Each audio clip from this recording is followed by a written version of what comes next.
Hello, my name is Parker Hayashi, and in conjunction with the Morris Lab at Memorial Sloan Kettering Cancer Center, I researched clonal evolution in metastatic non-small cell lung cancer.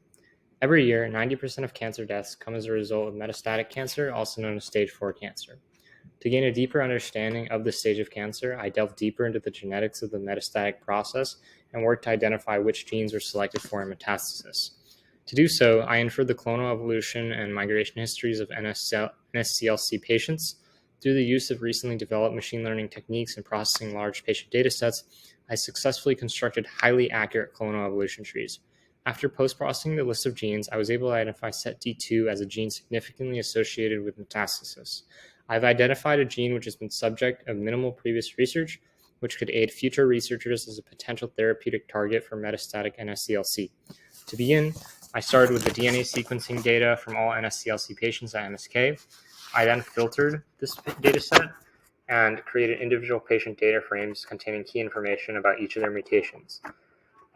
Finally, with this fully pre-processed patient DNA sequencing data, I derived variant allele frequency data and sample names and clusters and input into Orchard, the clonal evolution inference tool. After running the tool for each patient, clonal trees output 1 shown in figure 1 were generated.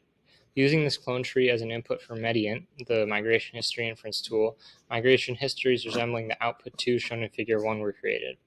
When analyzing the results, the first form of analysis was the consensus migration graph, which showed that NSCLC commonly metastasizes to the CNS, liver, lymph node, bone, and pleura. My second form was the comparison of primary versus metastatic samples, which showed that SETD2 was significantly higher occurrences in metastasis. And my third was different modes of dissemination, which showed that polyclonal polyphyletic was the most common mode of dissemination in this data set. So what does this mean? Well, SETD2 is a fairly newly discovered gene, which hasn't been researched as thoroughly as something like TP53, which is very exciting.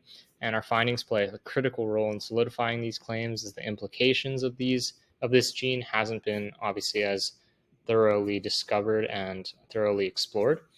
And our data suggesting that polyclonal polyphyletic was the most common mode of dissemination actually counters and conflicts previous literature, which is another point of interest.